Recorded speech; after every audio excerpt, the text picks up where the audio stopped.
Malam sudah menua. Gelap yang pekat menyelimuti bumi. Aku berniat tidur setelah menghabiskan waktu ngobrol berdua dengan suamiku seputar kegiatan hari ini. Tapi tiba-tiba tubuh kekar itu menggelepar disertai erangan keras. Astagfirullah, pekiku panik. Berkali-kali kuguncang tubuhnya tapi tidak bereaksi sedikit pun. Aku makin panik. Sadar apa yang terjadi, aku berusaha menenangkan diri. Aku berusaha menetralkan pikiran. Kuhirup udara hingga memenuhi rongga paru-paru, lalu kuhembaskan perlahan. Kulakukan beberapa kali hingga aku merasa sedikit rileks. Aku mengeluarkan mobil, kemudian meminta bantuan remaja Karang Taruna yang sedang nongkrong di pos ronda mengangkat tubuh ayah dari anak-anakku ke dalam mobil. Setelah semua beres dan memastikan tubuhnya aman di jok belakang, aku mulai melajukan mobil membelah larik-larik jalan yang mulai sepi menuju rumah sakit. Kebetulan, rumah sakit terdekat dengan rumah adalah Rumah Sakit Angkatan Laut yang terletak di kawasan pelabuhan. Tidak ada pikiran lain, kecuali nyawa suamiku yang ada di dalam benakku. Kubelokkan mobil memasuki halaman rumah sakit dan berhenti tepat di depan IGD yang sudah senyap. Kulambaikan tangan pada seorang perawat laki-laki yang kebetulan lewat. Ia paham lalu menghampiri mobil dan membawa berangkar bersama temannya. Dengan sigap, perawat langsung memberikan perawatan intensif. Aku yang masih bingung hanya mondar-mandir di depan meja penerima pasien. Dokter jaga yang memeriksa kondisi Bang Novan, suamiku, berkali-kali tampak menggelengkan kepala. Dahinya berkerut tanda berpikir keras. Ada gundah dalam tatapannya. Aku mulai merasa tidak enak. Intuisiku mengatakan sesuatu yang buruk tengah terjadi. Kumpaskan napas, menatap nanar pada sosok tubuh Gaga yang kini terbaring tidak berdaya. Ada keluarga Bapak Novan? Suara dokter berwajah teduh itu mengagetkan. Saya, Dok, jawabku cepat. Saya istrinya. Dokter Satya menatapku lekat dari ujung kaki hingga ujung rambut, membuatku jengah. Namun, seketika aku sadar karena panik, aku hanya mengenakan daster tanpa sempat berganti pakaian. Tolong segera tanda tangani berkas administrasi karena harus dilakukan CT scan dan MRI. Dan Bapak juga harus menjalani perawatan di ICU. Dokter berbadan tegap itu menegaskan ujar. Aku hanya mengangguk dan bergegas menuju bagian administrasi.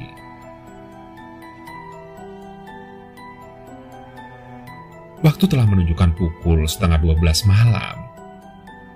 Suasana rumah sakit pun begitu sepi. Aku berdiri di depan sebuah ruangan berjendela kaca, menatap dari jauh puluhan kabel dan selang yang merayap di tubuh suamiku.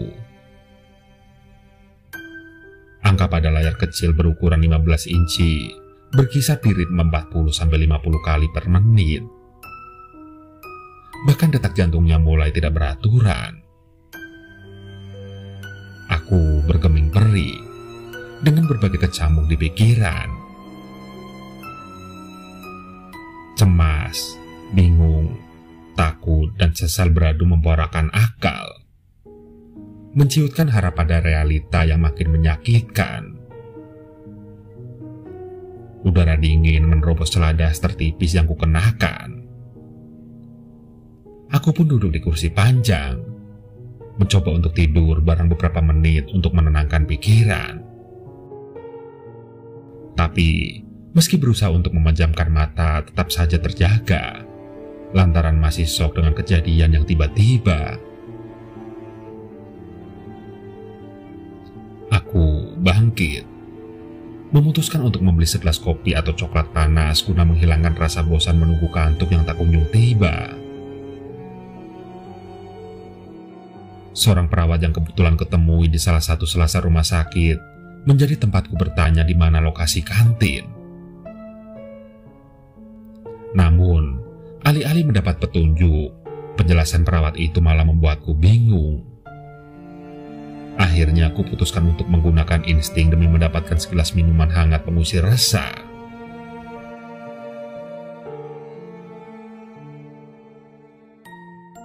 Aroma obat-obatan yang sangat menyengat menerobos penciuman sepanjang selasar rumah sakit. Selang beberapa menit, telingaku menangkap suara aneh seperti orang yang tengah berbisik dari lorong yang ada di depannya. Karena penasaran, kaki mendekati sumber suara itu.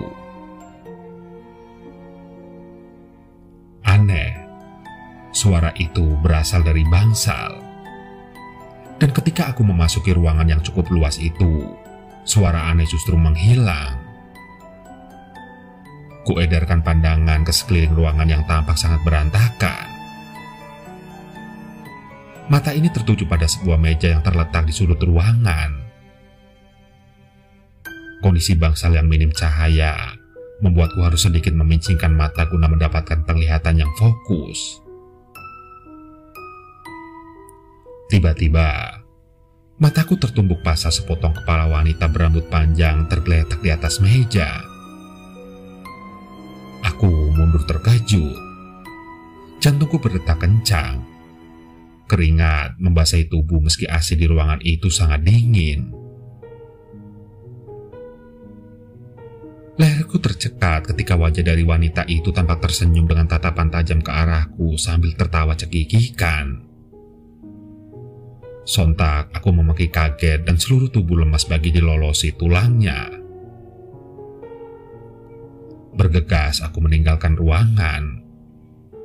Namun, baru saja sampai di depan bangsal, kakiku tersandung sesuatu hingga membuatku terjatuh.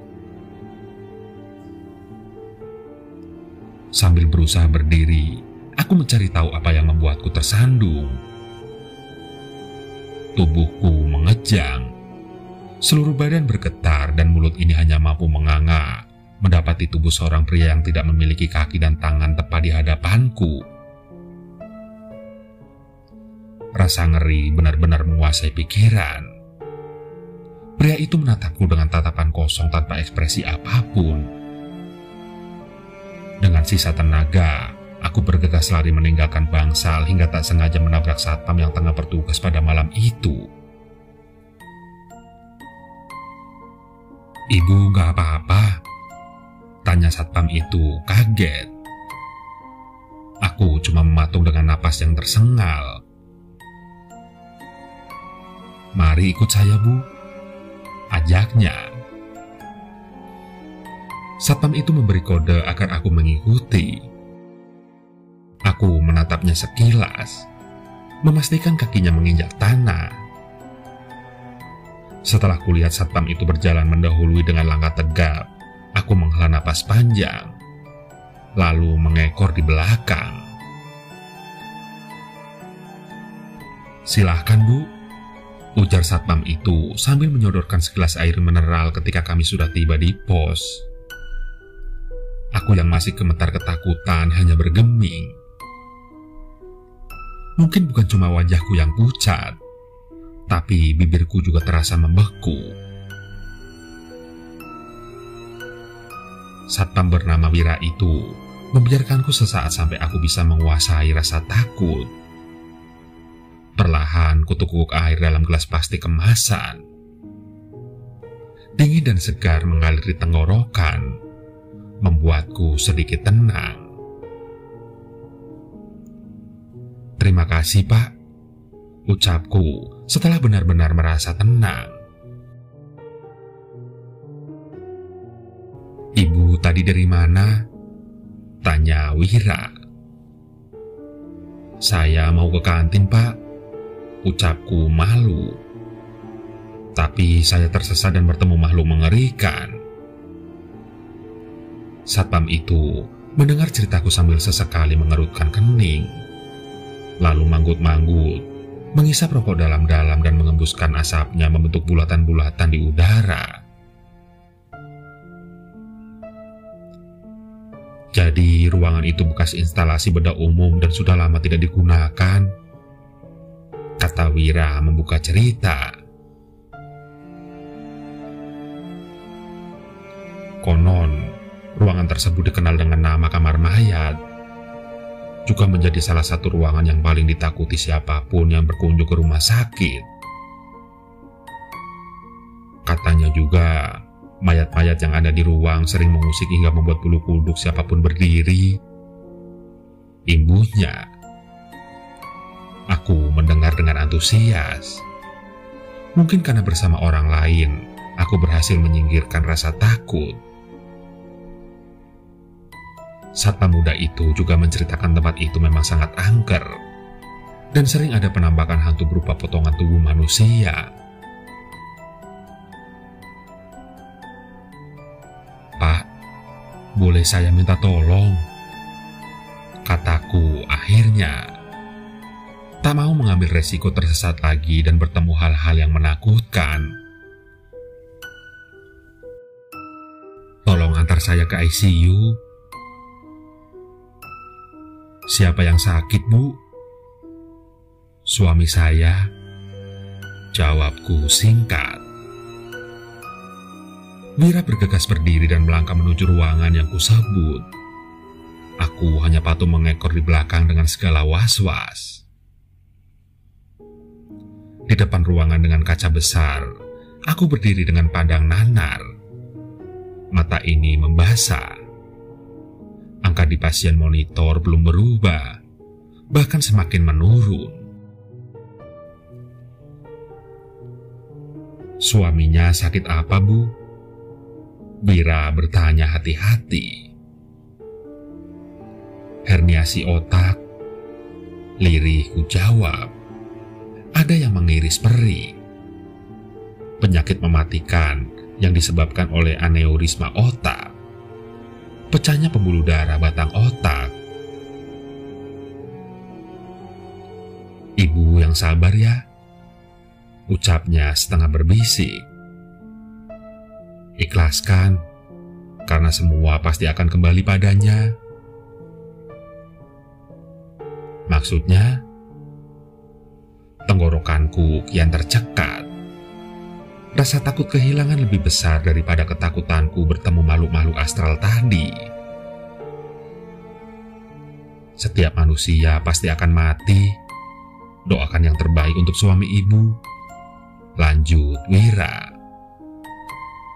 Saya ikut berduka. Semoga ibu diberikan kesabaran ya. Aku mematung bingung dengan ucapan satpam berwajah karismatik itu. Maksudnya apa? Bukankah suamiku belum meninggal? Mengapa ia berkata seperti itu? Aku membatin gusar. Tiba-tiba tengkuku meremang, dan suara-suara aneh seperti di bangsal tadi terdengar lagi. Sayup azan subuh bergema dari masjid di sudut rumah sakit. Lelah dan kacau membuatku ingin menenangkan pikiran dengan sholat.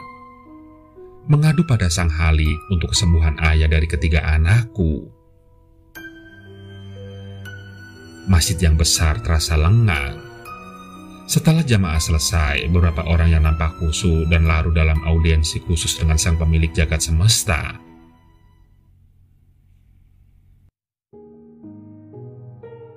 Sesak yang membuncah kuluapkan dalam tangis.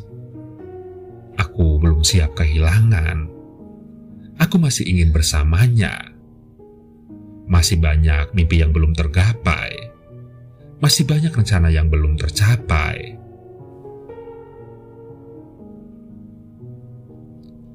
Bahuku terguncang hebat. Isak lirih berubah menjadi raung pilu. Pikiran kacau hilang rasa. Tak tahu lagi harus bagaimana. Bukan soal biaya ICU yang sudah mencapai angka 2 digit hanya dalam waktu beberapa jam. Tapi seringnya sakit di wajah suami dalam keadaan tidak sadar itu lebih menyiksaku. Ya Rob, tunjukkanlah kuasa-Mu. Jika Engkau izinkan dia bersamaku, berikan kekuatan padanya untuk melawan penyakitnya. Tapi jika Engkau lebih menyayanginya, ajarkan aku untuk ikhlas. Begitulah bait doaku. Entah kekuatan apa ketika melantunkan pinta pada sang Rob, tapi ada sejuk yang membersamai ikhlas. Hati ini telah pasrah, merasa tak lagi mampu melawan kuasanya. Kuhadiahkan Al-Fatihah sebagai tanda cinta.